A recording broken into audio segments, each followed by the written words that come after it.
Bueno, eskerrik asko Iruei, muchas gracias a los tres ponentes y ahora doy el turno de palabra a quien vaya levantando el brazo. Os haremos llegar el micrófono para que podáis hacer las preguntas y todo el auditorio las pueda escuchar. Yo tengo dos para ir calentando. Habéis hablado del término stand-by, quizás para todo el público no sea algo tan lógico o tan sabido, y me gustaría que dierais ejemplo de ese goteo al que habéis hecho referencia, en dónde se encuentra y cómo se puede eliminar. Y segundo, se han hablado de las potencias contratadas en cada uno de los hogares, que es una de las primeras cuestiones que se pueden acotar a la hora de reducir consumos, y si se puede dar una pauta sencilla de que cómo calcular lo que consumimos en un hogar medio, ese cálculo cómo lo puede hacer una persona en su casa, y si es factible hacer esa reducción en la potencia contratada como primera medida. Bueno, la primera pregunta de stand-by al final es el consumo que tiene un aparato, digamos, apagado. Tú tienes el lavavajillas que no estás utilizando, pero tiene un reloj, tiene una electrónica que está encendida. Pueden ser 5 vatios, pueden ser 8.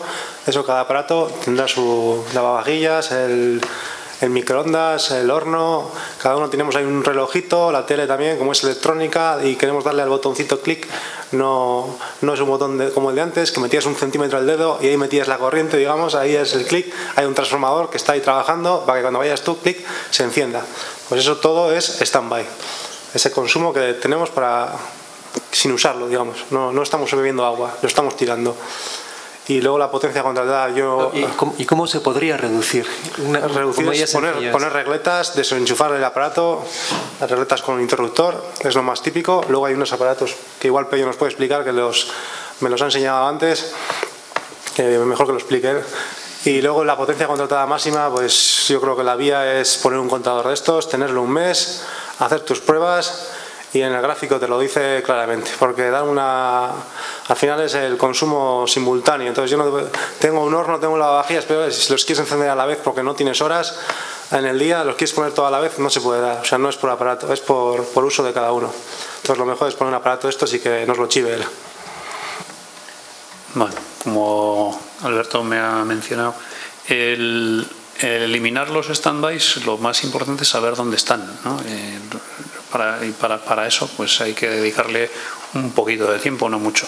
Efectivamente hay muchos sistemas, pues algunos más caros, otros más baratos, más económicos. El más económico es este, el de desenchufo, apago, tal.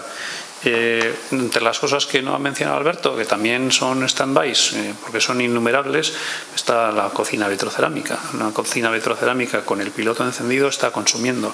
Un cargador de teléfono que está enchufado normalmente también está consumiendo. El modem router que casi todo el mundo tenemos en casa simplemente está encendido por si acaso, se está comiendo 40 vatios constantemente. Si habéis hecho el número, 40 vatios por ¿cuánto serán? Por un euro al día, solamente tener el router enchufado todo el año os está suponiendo 60 euros, ¿no? Bueno, pues eso es stand-by, y stand-by es una palabra inglesa y lo que quiere decir es, en definitiva, son consumos dormidos, ¿no? De alguna manera están ahí, que no están haciendo nada, pero están consumiendo. Y en cuanto a potencia, es difícil dar un consejo general. Pero bueno, hay algunas normas. Lo que es, si alguien está preocupado por si tiene un exceso de potencia, la respuesta más sencilla es: si en el último año no te ha saltado nunca la luz, es que tienes más potencia de la que necesitas. Con cuidado, quiero decir, no es una respuesta válida para todo el mundo, pero podría ser una de ellas. Y por lo general eso ocurre en casi todos los sitios.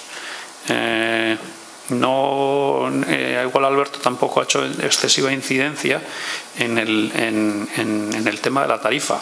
El hecho de que haya dos precios de la energía, casi la gente por lo general no lo conoce. Y una persona que tiene la posibilidad o tiene alguien en casa, digamos, viviendo las 24 horas del día, no tiene ninguna duda de que puede encajar unos cuantos consumos en el horario barato. la tarifa que todo el mundo tenemos, porque yo lo veo a diario en los contadores de las casas, el 95% de la gente tenemos una tarifa plana, es decir, a cualquier hora del día la energía nos cuesta lo mismo, pero el hecho de contratar en discriminación horaria, que es la doble tarificación, puede suponer tranquilamente ahorros del 15, el 20% sin hacer nada por término medio, y si se hace, pues algo más. Bueno, pues, son tres aspectos del consumo que, bueno, que conviene tener en cuenta. Sí, muy rápidamente, justamente, por ejemplo, dos cosas prácticas de la herramienta que os proponemos, ¿no? Una es, cuando tú has monitorizado durante suficientemente tiempo, una de las gráficas que el usuario puede acceder es ver su potencia pico, o sea, la potencia máxima instantánea que ha consumido. Y con un mensaje, es decir, ya no es necesario que el usuario vea la gráfica, tenga de entenderla y tomar una decisión, sino el propio sistema le genera un mensaje ya adecuado diciéndole, por ejemplo, mira, en los últimos 6 meses o los últimos 12 meses, porque también hay que tener en cuenta que en verano, en invierno podemos engañarnos, ¿no? Y por tanto hay que tener una serie, pues por ejemplo, de un año. Tu consumo máximo pues está 3 niveles por encima, tu potencia contratada está 3 niveles por encima de tu consumo máximo. Por tanto, mira, parece razonable que casi 2 niveles los puedes bajar casi seguro, y el tercero pues depende, o sea, la decisión siempre es del ciudadano, porque puedes asumir un riesgo, es lo que antes comentábamos, ¿no?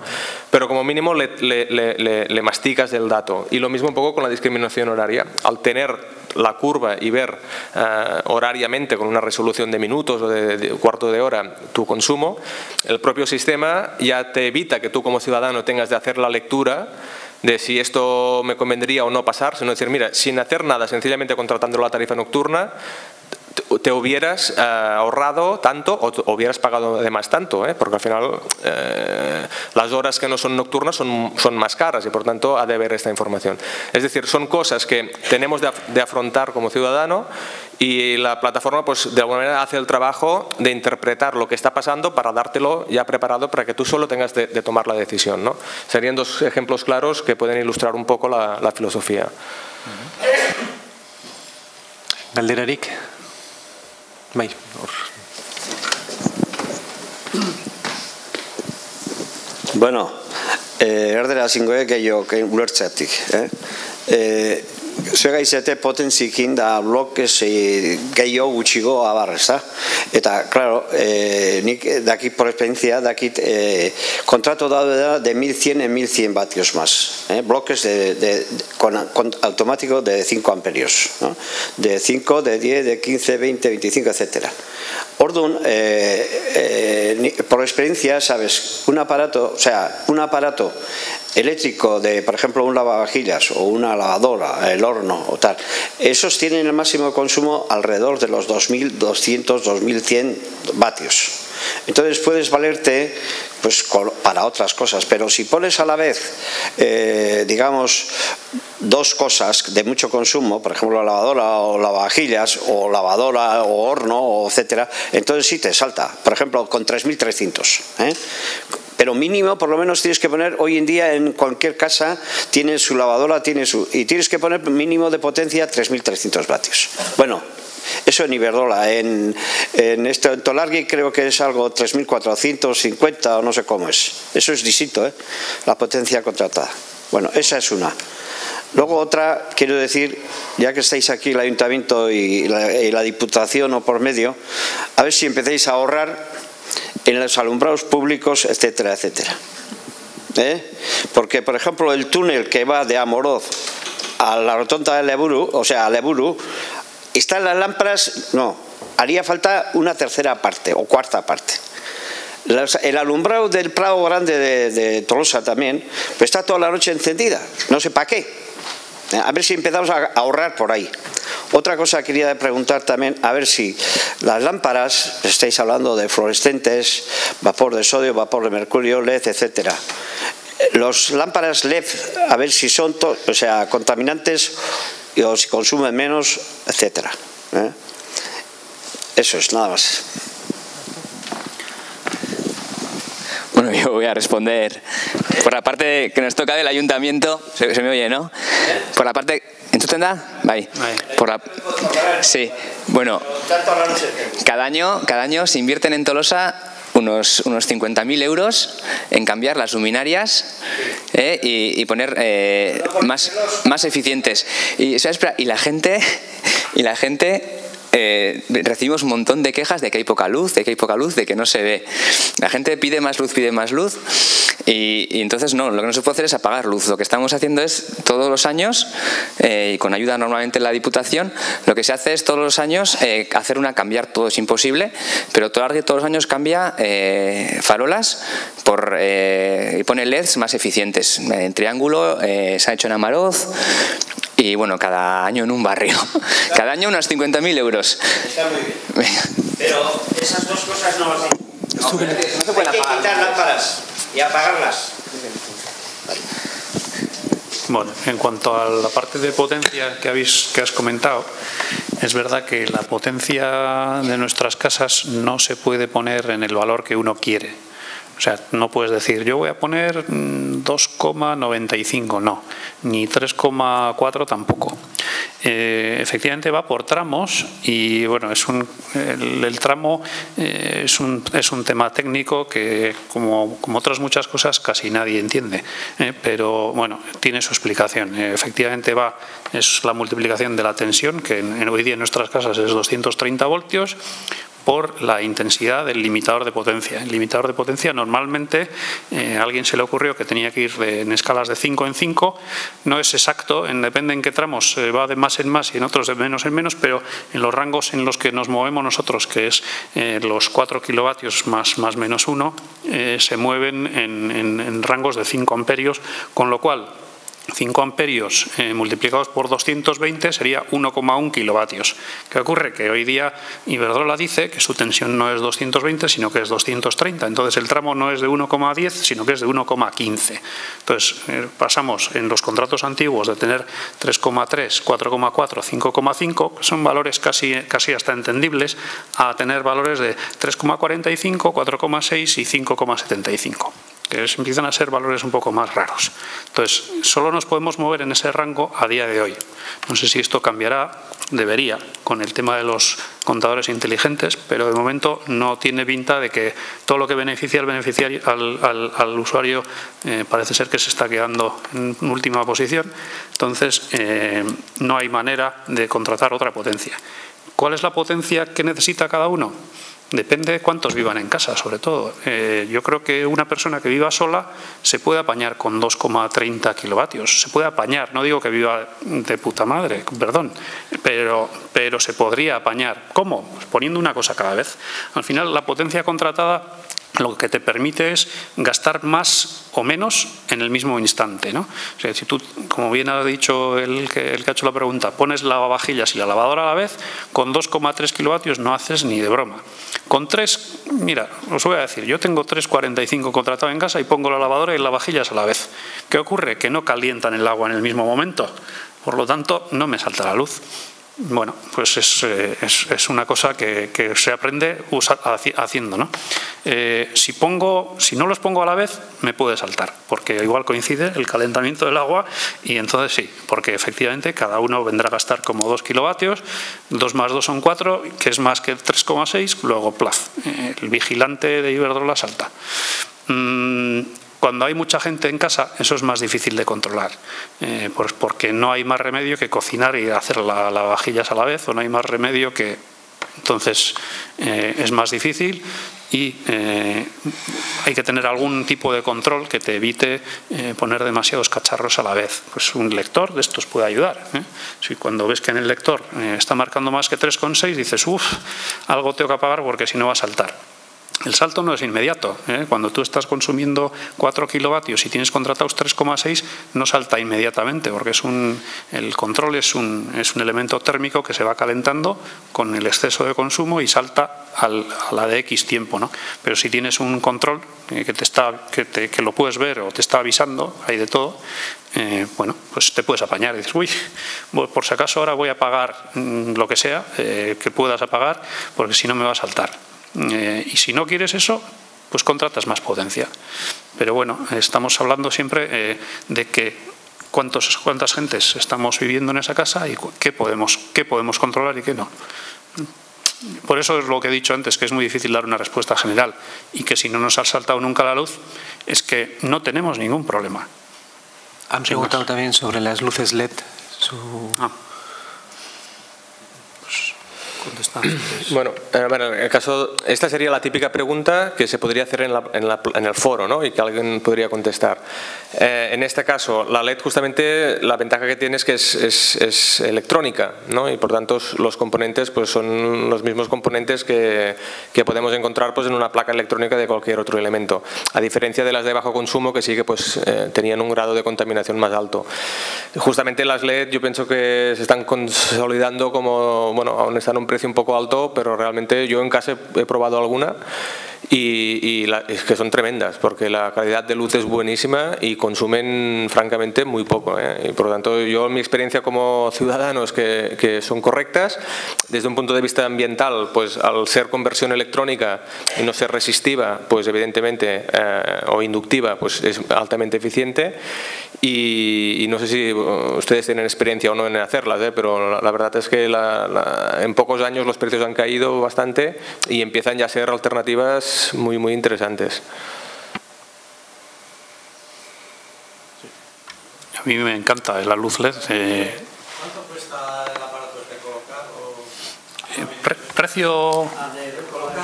Colocar esto como Goyener, dices. ¿Hay que ser cooperativista o qué? Siendo socio se presta gratuitamente. Es gratis. Un mes te lo dejamos gratis. Lo demás se puede vender. Comenta Pep, comenta... Sí. Bueno, en el caso del proyecto, por ejemplo, en Rubí, el ciudadano tiene el proyecto durante un año que consiste en el equipo y la plataforma gratuita. No tiene ningún coste más que apuntarse y comprometerse pues a utilizarlo, y este es el modelo que se está intentando aquí en Guipúzcoa pues hacerlo en distintos municipios y uno de ellos aquí en Tolosa. Por tanto, lo importante será cuando se concrete el proceso de apuntarse, etcétera, pues porque evidentemente estará limitado un número de usuarios, porque es un primer paso, ¿no? Pues la gente que tenga interés poderse apuntar y bueno, llegará el momento en pues que toda esa información pues se comunicará. Yo ahora no tengo detalles, pero sí que se hará toda la información que toque pues para que todo el mundo se pueda enterar y proceder a darse de alta, y la idea sería sin coste por parte del ciudadano.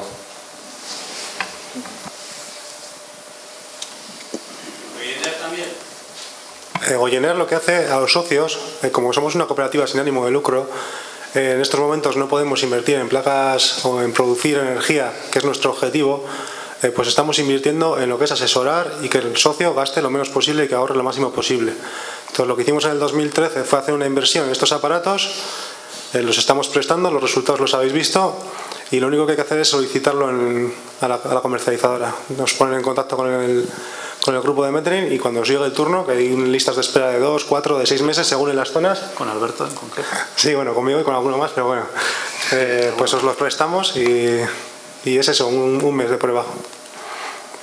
Que creemos que es suficiente, porque tener este aparato un año estaría bien también, estaría fenomenal, pero tenerlo toda la vida nos parece absurdo. O sea, tienes que tener encendido el aparato.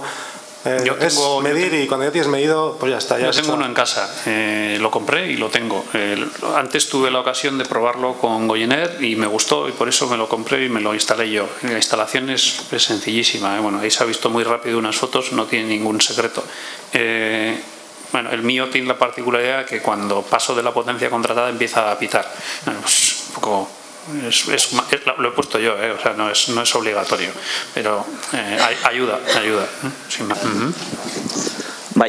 Quería hacer una pregunta a Pello sobre los contadores inteligentes. No he oído algo del tema. ¿El propio contador de alguna manera también va a controlar el consumo máximo de potencia y va a desconectar la red? ¿Y esto cómo funciona? Quiero decir, ¿hay que volver a avisar a alguien para que lo rearme o el mismo se activa dentro de un tiempo? O... ¿Qué contesto? Y una cosa más, los datos que va a generar el contador, ¿va a haber alguna forma de que el propio usuario los podamos leer?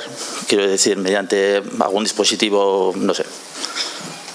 Eso es. Bien, bueno, igual a la segunda parte Pep también tiene algo que decir a eso, pero te contesto. El contador inteligente, bueno, pues a mí no me gusta llamarle así, pero bueno, se le han llamado así. Los nuevos contadores lo que hacen es, bueno, muchas cosas. que no hacían los contadores de antes, aparte de medir. Registran el consumo y lo envían a la compañía eléctrica por tramos, es decir, por tramos de consumo que pueden ser pues, de minutos o de cuartos de hora.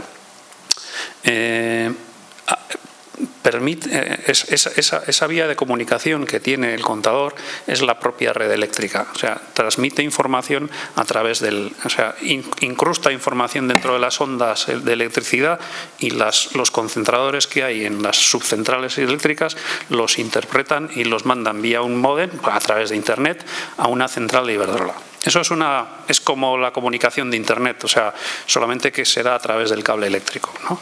¿Qué hace Iberdrola con eso? Bueno, pues en principio lo que hemos dicho, el galimatías de la nueva facturación, etcétera. Pero además controla el contador. En definitiva, Iberdrola, además de no tener que mandar a alguien a leer el contador, puede cortarte la luz desde una butaca, pues porque no has pagado el mes pasado, por ejemplo. Eso además. ¿Qué pasa si salta la luz?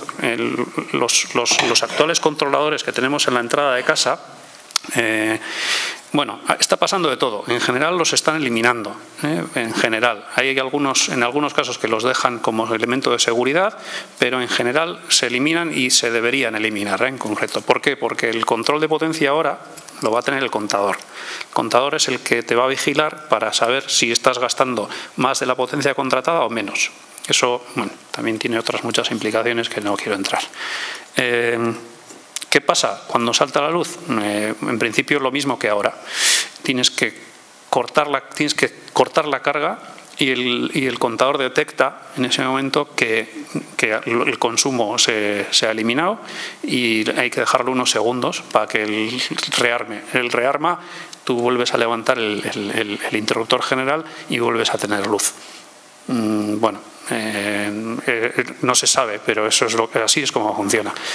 Yo creo que eso va a redundar en que la potencia esté mucho más limitada. Lo que he dicho antes de que estás consumiendo un poco más durante 10 minutos y no pasa nada, en estos casos va a estar yo creo que bastante más limitado y pues probablemente en el minuto 2 que estés gastando de más, plaz.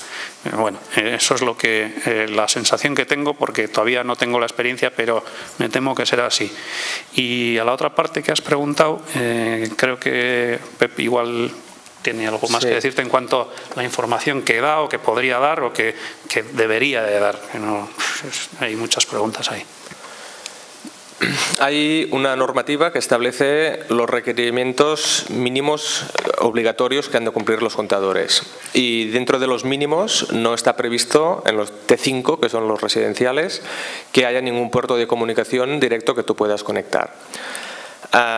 Por tanto, tecnológicamente no es el problema, porque perfectamente podría estar, pero no está. Entonces, hay algunos que tienen un lector de pulsos, que tendrías de poner, por ejemplo, los mismos de Current Cost, como alternativa de la pinza, tienen otro sensor que es el lector de pulsos, ¿no? y sería una alternativa. Pero siempre estaríamos hablando de que tú tienes de hacer una inversión en algún tipo de equipo que lo pone, cuando el dato ya existe. Entonces, lo suyo que sería que, ya que el dato existe, pues tú tener acceso a través de una web, por ejemplo, con la compañía que te diera el dato. Actualmente,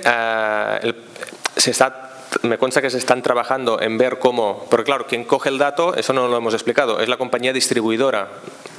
No la comercializadora, que es otro agente en el mercado. Por tanto, la distribuidora representa que tiene de tener un papel neutro en el mercado y luego poder ofrecer este dato a cualquier comercializadora que se lo pida.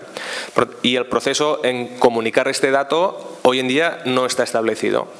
Se habla de que julio de 2015 este proceso estará, desde un punto de vista de estándares y de cómo operar, estará establecido.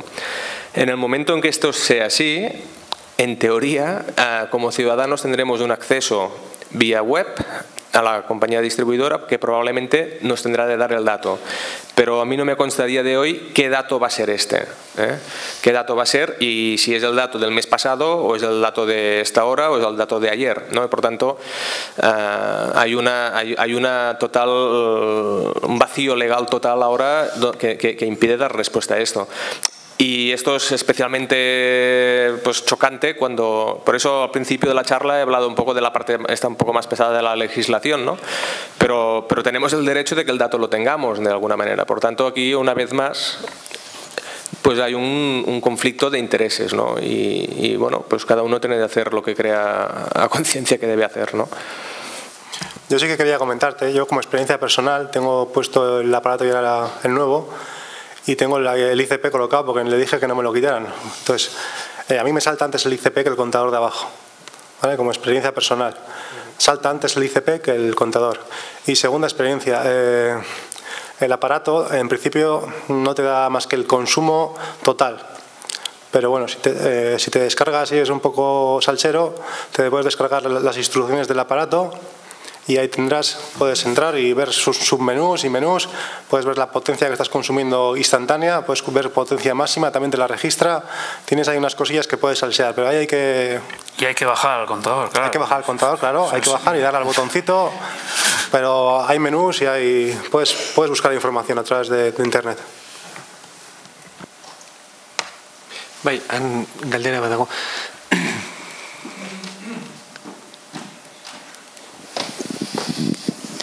Arratsaldeon. Yo tengo un FRG en casa y unos aparatos que habéis puesto antes ahí y me gustaría saber, tengo todo eléctrico y cuando está conectado a la caldera consume un montón y me gustaría saber que antes has comentado que tienes como otros sistemas para quitar el stand-by que no sea la regleta porque la caldera no hay acceso, entonces para estar todo el rato desenchufando y enchufando es un coñazo. A ver qué otro sistema se podría poner. Bueno. Es que, sé que en algunas casas hay como una especie de aparatito, no sé si será eso, que se pone en el IGA y como que te lo pone por horas. Pues también en vez de tener tú la tarifa, la discriminación horaria, que ese propio aparatito te lo conecta, digamos, a tal hora. No sé si... Hay muchas cosas que se podrían hacer en un caso como ese. Lo primero... el consumo de la caldera no es stand-by, es un consumo que la caldera hace para calentar el agua, o sea, no está gastando, de hecho yo diría que una caldera no tiene stand-by, o sea, cuando... Sí, igual tiene un pilotito que gana, igual sí, porque tiene un piloto, pero se enciende cuando tiene un termostato que también que le hace arrancar. Luego sí, algún mínimo stand-by tendrá, pero el consumo de la caldera es cuando calienta el agua y si no tienes nada que lo controle, lo normal es que la caldera decida ella misma cuando tiene que calentar el agua. Eso no es bueno, sobre todo... bueno, me imagino que no tendrás una discriminación horaria, me imagino que tendrás la tarifa normal, la que tenemos, bueno, la que tiene la mayoría de la gente, yo no, pero es cuando veo una centralización de contadores me fijo y se nota, porque el contador es distinto cuando alguien tiene discriminación horaria y quien no, y la mayoría de los, es triste, pero la mayoría de los centralizadores de contadores todos tienen la tarifa plana, la normal. Entonces, bueno, en un caso con un termoeléctrico yo no tendría ninguna duda y pondría la tarifa nocturna y pondría un simple reloj a la alimentación del termo, es decir, un reloj que impida que ese termo arranque en las horas caras, es decir, o dicho de otra manera, que arranque solamente en las horas baratas, es decir, que no son pocas, son 14 al día, no son ni 12 ni 8, son 14 horas al día en las que el calentador va a poder arrancar. Es un reloj que vale 20 euros. Te lo instala... ¿Dónde se compra? Hasta en el Carrefour lo tienes. Si tienes un enchufe al que se enchufa, hay programadores horarios muy básicos que cuestan lo que por nada, que te podría valer para eso. Yo una pregunta. ¿El termo de cuántos litros es? Vale. Te quiero decir que si es pequeño, igual tampoco puedes permitirte el encenderlo solo a la noche, por ejemplo, porque igual se te acaba el agua. Vale. Si es de más de 80, 50 litros, eso tú verás. Pero si es pequeño, no te recomiendo que lo pongas así, si es grande y te aguanta el agua para todo el día. Sí, yo doy por hecho que te da para 2 o 3 duchas, ¿no? Normalmente, depende del tamaño, efectivamente te puede suponer un problema que hayas gastado todo el agua a las, digamos, 3 de la tarde y como no calienta hasta las 11 de la noche, pues el que se quiera duchar a las 8 no tenga agua caliente. Pero es cuestión de saber también. Si te aguanta es lo ideal, porque si tú estás duchándote y alguien está cocinando, se va a encender la cocina más el termo. Y a ti no te hace falta que se encienda el termo en ese momento. Entonces te estás pidiendo una potencia mayor de la que en realidad, si eso lo enciendes a las 2 de la mañana, que no tienes nada encendido, estás, digamos, separando los consumos instantáneos. Entonces te interesa también por ese aspecto. Comentáis que hay, bueno, decís que hay una tarifa cara y una tarifa barata, pero luego solemos ver que, no sé, la tarifa más barata es de 4 a 6 de la mañana, que cada hora la tarifa es diferente. ¿Cómo es que decís que hay dos tarifas, la cara y la barata, pero luego cada hora el precio cambia? Por horas todavía no está en vigor, ¿vale? Es lo que quieren poner, pero todavía no está en vigor. Ahora mismo tienes la tarifa, digamos, normal, tienes una de discriminación de 2 horarios, tienes otra de discriminación de 3 horarios, hay varias. Lo habitual que tenemos todos hoy es, a ver, en las tarifas residenciales, para entendernos, hay dos tipos de tarifa, la que diferencia las horas y las que no. En la que no diferencia la hora, pongamos que su coste es alrededor de 12 céntimos el kilovatio, y la que sí lo diferencia tiene unos horarios a 6 céntimos el kilovatio y otros a 14 euros. Vemos que en las horas caras son un poco más caras, es lo que antes explicaba Alberto, ¿no? Que las horas caras son un poco más caras que las de la tarifa plana, pero ocurren en un determinado horario que son 10 horas al día. El resto del día estás teniendo esa tarifa que se llama discriminación horaria, tienes 14 horas a 6 céntimos el kilovatio, lo cual es una diferencia importante siempre que puedas adaptar tu consumo a ese que es el caso del termo, ¿no? Un caso bastante típico de que te basta y te puede bastar y sobrar que el termo solamente funcione en la tarifa barata, porque no te hace falta calentar el agua a cualquier hora, ¿no? Una cosa respecto a esto es que, bueno, ya sabéis que la factura tiene el término fijo y el término de energía. Entonces, lo que hablamos de discriminación horaria, para entendernos, hace referencia al término de fijo, al término de potencia. Después tenemos el término de consumo. Pero después tenemos el término de consumo, que efectivamente el mercado eléctrico se conforma con precios horarios que hasta ahora pues se quedaban neutralizados con lo que era la TUR antes y ahora pues con el PVPC si vas a tarifa regulada.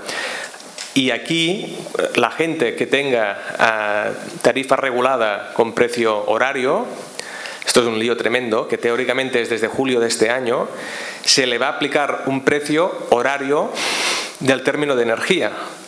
Pero, ahí aquí viene la trampa, si yo no tengo un contador digital más la comunicación, porque no basta con tener el equipo, el equipo ha de estar físicamente, pero además toda la comunicación para que llegue, independientemente de cómo yo consuma, se me va a aplicar un perfilado, que es decir, un consumo estándar por la zona donde yo vivo, y es la que se me va a aplicar, ¿no? Por tanto, el lío es de una magnitud bestial. Y esto es independiente de la tarifa nocturna, ¿eh? La tarifa nocturna siempre la podemos tener y es recomendable tenerla. Pero respecto al término de energía, el precio se vinculará al mercado, el mercado se decide en un precio horario, que cada hora cambia el precio, y se quiere trasladar esta variabilidad de precio horario a la tarifa del residencial. La verdad es que lo han hecho de tal manera que incluso los que nos dedicamos a esto pues nos cuesta explicarlo, ¿eh? Porque realmente es totalmente surrealista. Así es. Bueno, bukatzen joan barko gea, beste galderaren bat egongo balitz aukera ematen dizuegu eta bestela... Galdetu, Juan, aberzemos, interesgarra ikusten dute, horako plataforma bat eta kontagailu bat ukitzea. Bai.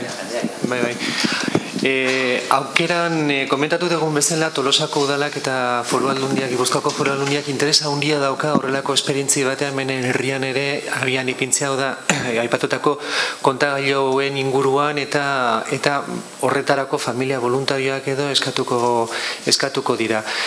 Jakiteko, adibidez, hemen zaudeten artean, gustatuko litzaigu jakitea beso altxata, ideia bat egiteko interesa izango ote zenuketen horrelako ekimen batean, edo ez. Erderaz errepikatuko ere eta gero keinua eskatuko izute egitea.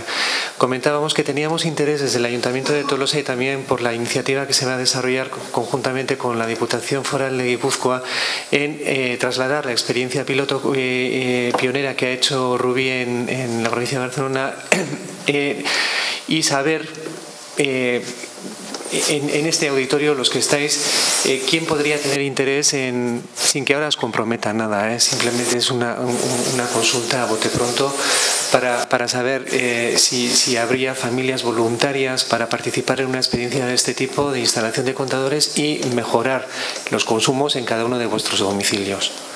Y os pido que levantéis la mano. Yo si fuera de todos la contaría. Por ejemplo. Vale. Os traslado la invitación a que cuando se haga extensiva la invitación a toda la población, previamente estéis al tanto, se hará comunicación debida, pero ya se puede abrir una lista y podéis llamar al Ayuntamiento, al Departamento de Medio Ambiente. Está aquí Íñigo, que es el técnico del departamento. Altxazaites, Íñigo. Así le conocéis todos. Íñigo Muñoz es el técnico del Departamento de Medio Ambiente y os podéis dirigir a él para ya hacer una lista previa, aun cuando la convocatoria será extensiva a toda la ciudadanía y se nos informará. No sé si tendrá el sesgo sociológico que le quieren dar que le han dado en Rubí en cuanto a que sean representativas de un espectro amplio de familias con distintas tipologías para que luego pueda ser extensivo a toda la ciudadanía, pero bueno, sea como fuere, y desde aquí os lanzo la invitación a participar.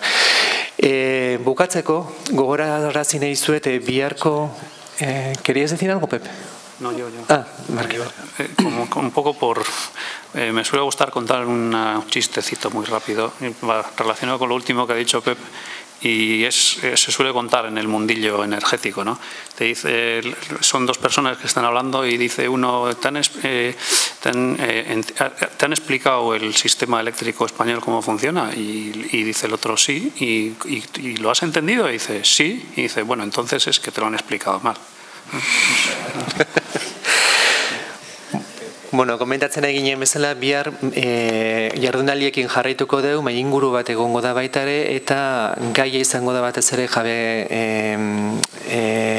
dependentzia energetikoa eta nolabaiteko buru jabetza energetikoa posible da, ez dan posible. Hortarako 3 maikide izango ditugu, Xabier Zubialde, Aitor Urresti eta Aitor Amilibia. Moderatzailea Jokin Alazabal kazetari izango dugu, eta baita ere gaur bosteterdietatik zazpita eta bihar seiterdietatik zazpita izango dezu mugurtasun elektrikoari buruzko erakusketa eta tailerrak Tolosako Institutuko ikasleen aldetik.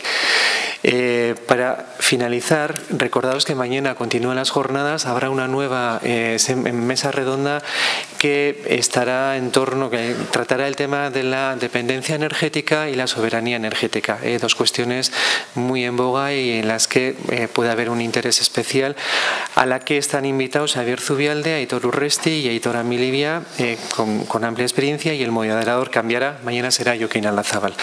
Y recordaros que hoy también habéis tenido la oportunidad, y mañana nuevamente, de ver la exposición sobre movilidad eléctrica en la que han colaborado el Instituto de Tolosaldea del Ciclo Superior de Formación Profesional, y que os explicarán con sumo gusto pues la experiencia que han desarrollado. Eta besterik gabe, mila esker denoi eta bihar arte.